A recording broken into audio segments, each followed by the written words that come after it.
और भाई लोग क्या हाल चाल। तो काफ़ी बच्चे जो क्यूरियस है बहुत ज़्यादा अभी, 10th 12th के बच्चे, 10th के भी, कि भैया एक पीएचडी के ऊपर वीडियो बनाई, हमको आइडिया नहीं है क्या है। और अच्छी बात है, लाइक क्यूरियस होना अच्छी बात है। अभी से आपको आइडिया लगाना चाहिए, क्योंकि अभी आपको आइजर के बारे में नहीं पता तो पीएचडी के बारे में कैसे पता होगा। सही है, ठीक है। तो मैं ये वीडियो बना रहा हूँ, तो जिसने इस चैनल को सब्सक्राइब नहीं किया सब्सक्राइब करो, क्योंकि देखो जो भी पीएचडी करना चाहते हैं उनको पीएचडी के लिए सबसे अच्छे इन्फॉर्मेशन और कंटेंट चाहिए होता है। अगर एसओपी लिख रहे हैं तो कि एसओपी कैसे क्या लिखना चाहिए, कोई सैम्पल एसओपी कोई इजीली देता नहीं अपना एक्चुअल एसओपी। रेज्यूमे कैसे डिज़ाइन करना चाहिए, देखो मैं सबका यही टारगेट होता है कि पीएचडी आपको वर्ल्ड की टॉप 100 यूनिवर्सिटी में मिल जाए तो अच्छा है। ट्राई सब करते हैं, बट ऐसे कोई यूनिवर्सिटी बुरी कोई नहीं होती है। डिपेंड्स कि आप जिस लैब में जा रहे हैं वो बात की बात है। तो मेरे पास सारा कंटेंट है, क्योंकि देखो मैं मेरे ऑलमोस्ट जितने भी कॉन्टैक्ट में फ्रेंड्स हैं सब अच्छी यूनिवर्सिटीज़ में ही है, टॉप 100 में, नहीं तो अच्छी लैब्स में है, अच्छी इंडस्ट्रीज़ में है। तो मेरे पास ऑलमोस्ट सारा कंटेंट है। तो अगर आपको कोई भी कंटेंट चाहिए जो मैं आगे आने वाली वीडियोज़ में डालूंगा, शॉर्ट्स में डालूंगा, तो चैनल को जरूर सब्सक्राइब करें ताकि कुछ मिस ना हो जाए। क्योंकि जब मैं कनाडा में था तो मैंने उस टाइम पे जो मेरे को एक फ्रेंड सर्कल बना था, तो हम लोग एक अलग हमारा एक ग्रुप है जिसमें हम लोग इन्फॉर्मेशन शेयर करते हैं। जो भी किसी को पास इन्फॉर्मेशन हो, either it's research related something like, तो वहाँ से मेरे को काफ़ी इन्फॉर्मेशन मिल जाती है जिसको मैं आगे फर्दर सर्च शेयर कर देता हूँ। बेसिक लेवल से स्टार्ट करता हूँ 10th 12th के बच्चों के लिए, ठीक है। तुम्हारा मेन यही है ना भाई, जो लोग, मुझे नाम तो याद नहीं है, जो लोग बार बार मैसेज करके पूछे, सुनो देखो अगर 10th में हो तुम लोग तो रिलैक्स भाई, पीसीएम लेना इतना सोच लेना, अभी चिल रहो, अभी बस इस पे तैयारी करो, ध्यान दो कि कितना तैयारी करना है पीसीएम के लिए, लाइक जेई मेंस की तैयारी करो तो जेई मेंस के लिए, और अगर नीट का एग्ज़ाम देना है उसके लिए उसकी तैयारी करो, क्योंकि देखो यही दो मेन है। बाकी जो इनकी तैयारी कर रहा है ना, अगर पीसीएम की तैयारी कर रहा है तो आपका आईआईटी हो जाएगा, आइजर का टेस्ट हो जाएगा, लोड नहीं है। जो नीट की तैयारी कर रहा है अच्छे से उसका भी हो जाएगा। तो अभी तो तैयारी की फोकस करो।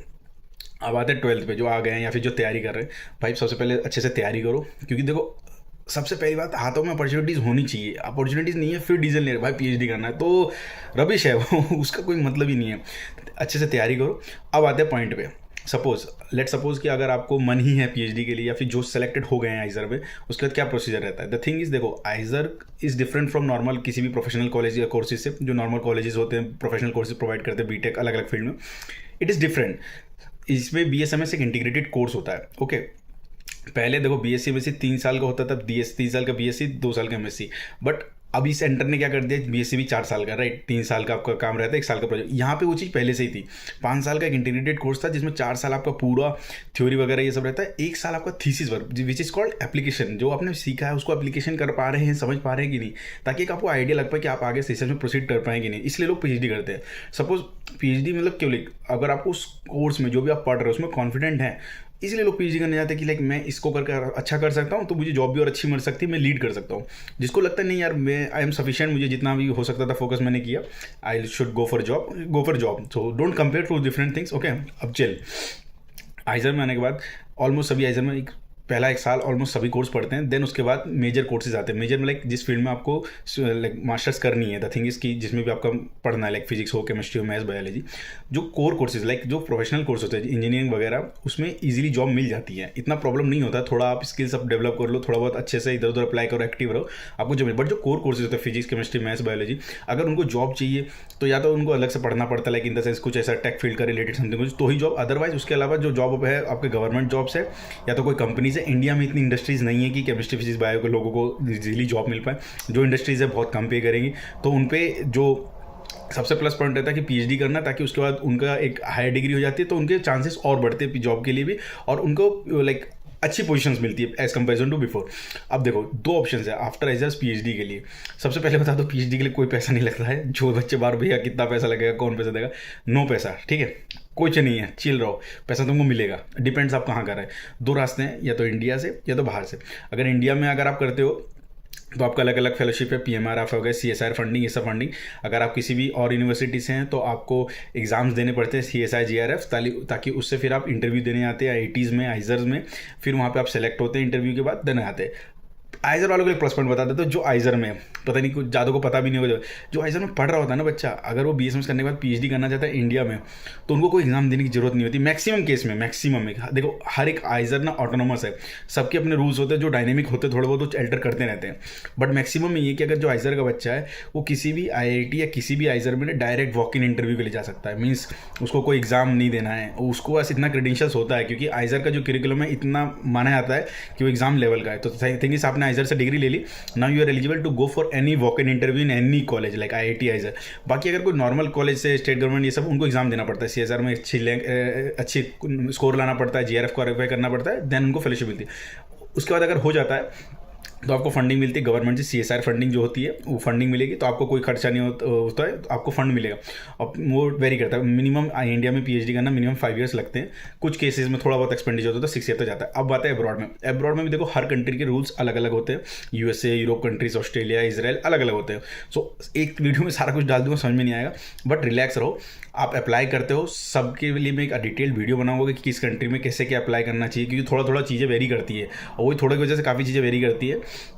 तो उसमें मैं डिटेल वीडियो बनाऊंगा कि अगर USA जिसका टारगेट है तो USA में किस यूनिवर्सिटीज़ में कैसे कैसे रैंकिंग यूनिवर्सिटीज़ में कैसे कैसे आपको चीज़ें तैयार करनी है।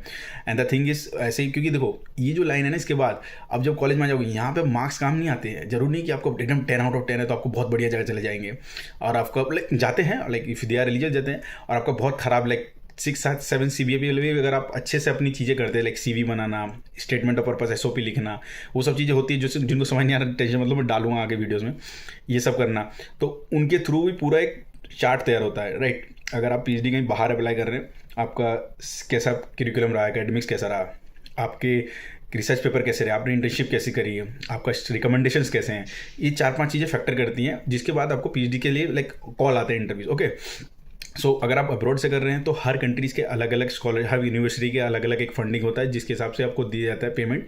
तो उसके लिए आप चिंता मत, आपको कोई पैसा नहीं लगेगा। आपको बाहर से करनी है, बाहर से आराम से करो, इंडिया से करनी है इंडिया से करो। सबके पास अलग अलग अपॉर्चुनिटीज़ होती हैं, सबके अलग अलग माइंडसेट होते हैं। कई बहुत लोगों का ये रहता है कि मुझे इंडिया से ही PhD करनी है ताकि मैं पैरेलली किसी गवर्नमेंट जॉब की तैयारी कर सकूँ और देखे अपना यहीं सेटल होना। लाइक सबका अच्छा है, सबका अपना अपना प्लस पॉइंट होता है, सबकी अपनी जर्नी है। बहुत लोगों को बाहर सेटल होना होता है, PhD एक बहुत अच्छा ऑप्शन होता है कि मैं बाहर से PhD करके देन वहीं सेटल हो। तो like it's a very good way. आपको नहीं आना कि जॉब के भाई किसी जॉब के बहाने डूबे, डंकी लगा दी, सब वो सब फालतू की चीज़ें। आपको आराम से आओ, PhD करो, 4-5 साल स्पेंड किया, बहुत सारी चीज़ें सीख जाओगे। कैसे क्या है वो चीज़ सारी टेक्निक्स में बताऊंगा कि कैसे कितने क्या कंटेंट होना चाहिए, कितना कैसे क्या लिखना चाहिए, कि किस जगह से आपको कितना मतलब इन्फॉर्मेशन मिल पाएगा, वो सारी लिंक्स वगैरह सब मैं प्रोवाइड करूँगा। चैनल को जरूर सब्सक्राइब करें, आप ही का फायदा होगा। नहीं करोगे तो मतलब अपडेट से हो सकता है मिस हो जाओ। देखो द थिंग इज़ कि प्रिपरेशन में यही होता है, अगर आपको सही से कोई गाइड कर दे तो आपका सही से मटेरियल होगा, आप कम टाइम में अच्छा परफॉर्म कर सकते हैं। सेम फॉर काउंसलिंग, अगर आपके पास सही काउंसलिंग होगी तो आपकी कम रैंक पे भी, मैं ये नहीं कहूँगा कम रैंक पे ज़्यादा अच्छा कॉलेज मिल जाएगा, बट हाँ आपको उस रैंक पे आपको इतना अंडरस्टैंडिंग हो जाएगा कि हाँ मुझे यहाँ मिल रही है ये चीज़, ये मिल सकती है और इससे यहाँ तक मिल सकती है, आइडिया लग जाए। सेम अगर आपके पास कंटेंट होगा, आइडिया लग जाएगा कि मैं किस तरह से अपनी चीज़ें ऑर्गेनाइज करूँ, कोई मेरे चांसेस बढ़ सकते हैं। हर चीज़ की प्रोबेबिलिटी होती है, आप जितना हो सके सर्टेन कोई चीज़ नहीं है, आप सर्टेनिटी बढ़ा सकते हैं, प्रोबेबिलिटी बढ़ा सकते हैं अपने सिलेक्शन के। सो मेरे पास जो भी कंटेंट है उसको मैं एज अ वीडियो डालता रहूँगा, लिंक्स वगैरह मैं देते रहूँगा, SOP, मोटिवेशन लेटर जो भी सब है। प्लस मेरे कुछ कॉन्टैक्ट्स हैं जिस पे लाइक जो कॉन्टैक्ट्स क्या मतलब लाइक जिनको मैं जानता हूँ वो लोग गाइड्स करते हैं ऐसे बच्चों को, लाइक जो अप्लाई या साइंस की फील्ड में आगे जाना चाहते हैं ऐसे। तो लाइक वो ग्रुप है, एक इंटरनेशनल ग्रुप है, उसमें सब हेल्प करते हैं एक दूसरे की, उसमें कुछ पेड नहीं होता, वो कुछ पेड नहीं, सब फ्री है। देखो चीज़ें वर्ल्ड में बहुत सारी चीज़ें होती है, पता होता नहीं है। द थिंग इज़ पॉपुलेशन इतनी ज़्यादा है, आधे ज़्यादा लोग मीडिया में परेशान है, ये सब सोशल मीडिया, हर किसी को जल्दी बड़ा आदमी बनना है, तो लोग ज़्यादा मेहनत करने की कोशिश करते भी नहीं, दिमाग लगाते भी नहीं है। तो आप इस चैनल बने रहे तो मैं आपको कंटेंट प्रोवाइड करता रहूँगा। और देखो इसमें तो मैं इतनी ही बड़ी, इस वीडियो में इतनी ही इन्फॉर्मेशन दे सकता हूँ, वो आपको क्लियर हो गया होगा कि लाइक अब्रॉड में भी पैसे नहीं लगने, यहाँ भी पैसे नहीं लगने, आपको पैसे मिलेंगे। हर कंट्री के अलग अलग PhD का ड्यूरेशन होता है, अप्लाई प्रोसीजर अलग होता है, सब कुछ। हाँ एक इंपॉर्टेंट चीज़ और, बच्चे पूछ रहे थे क्या एग्जाम देना है। देखो इंडिया का तो बता दिया, अगर आपको आइजर में हो तो कोई एग्जाम नहीं देना, डायरेक्ट इंटरव्यू के लिए जा सकते हो। प्लस अगर आप इंडिया से बाहर अप्लाई करना चाहते हो, उसकी कंडीशंस हैं, इंग्लिश एग्जाम देना होता है, IELTS, TOEFL वेरी करता है। लाइक वो एक एग्जाम होता है, वो एक मैंडेटरी होता है, हर यूनिवर्सिटी का अलग अलग होता है कि आपको इतना मार्क्स चाहिए। वो इतना लोड नहीं है, आपको मेहनत करनी होती है, निकल जाता है। 1-1.5 महीना मेहनत करो, आराम से निकल जाता है। जिसकी इंग्लिश पहले से अच्छी उसको तो लोड ही नहीं है। GRE पहले मैंडेटरी था बहुत ज़्यादा, बट आफ्टर कोविड बहुत ज़्यादा रिलैक्स मिल गया है, तो उतना लोड नहीं है। हो सकता है 1-2 साल में वो लोग अपडेट करके GRE मैंडेटरी कर दे, बट इतना रिलैक्स रहो। PhD के लिए GRE इतना ज़्यादा लोड वाली बात नहीं है, दे दो तो अच्छा है, नहीं तो अगर कुछ ऐसा चेंजेस आता है तो मैं अपडेट करूँगा।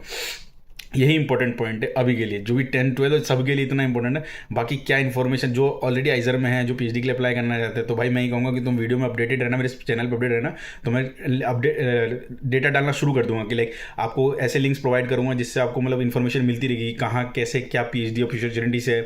और मेरी रील्स पे एक्टिव रहना, क्योंकि लाइक मैंने स्टार्ट कर दिया जो भी इंटरनेशनल इंटर्नशिप है उनके बारे में इन्फॉर्मेशन डालना, प्लस आपका जो भी फेलोशिप्स है, जो भी मास्टर्स अपॉर्चुनिटी पीएचडी जो डालता रहूँगा। जैसे अभी मैंने मेरे चैनल पर आपको 3-4 मिल जाएगी। इरास्मस मुंडस बहुत ही फेमस मास्टर्स प्रोग्राम है, आप इसके बारे में सर्च करोगे, आई गेस 20 ईयर से ज़्यादा हो गया होगा इसको।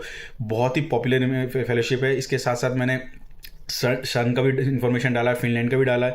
तो जितनी भी अपॉर्चुनिटीज़ है सारी अपॉर्चुनिटीज़ है। और इसके साथ मैं एक प्लेलिस्ट स्टार्ट करूँगा जिसमें क्या है कि वर्ल्ड की टॉप 100 यूनिवर्सिटीज़ के जो ग्रेड स्टूडेंट्स है पीएचडी है उनके इंटरव्यूज़ होंगे, कैसे क्या अप्लाई किया, कैसे क्या जर्नी। अब सोचो आपके पास एक ऐसे प्लेटफॉर्म पे सारा कंटेंट फ्री मिल जाएगा, कहीं जाने की जरूरत ही नहीं है, पैसा देने की जरूरत नहीं। वीडियो सुनो, आइडिया लगाओ कि भाई मेरी ये ड्रीम यूनिवर्सिटी इसमें जाना है, उस बंदे का इंटरव्यू लो, मतलब इंटरव्यू देखो, कुछ डाउट हो तो मेरे से पूछो, उस बंदे से पूछो, कंटेंट मिल गया, और क्या चाहिए भाई, रिलैक्स, सब कंटेंट मिलेगा। Be updated. All the best, good luck.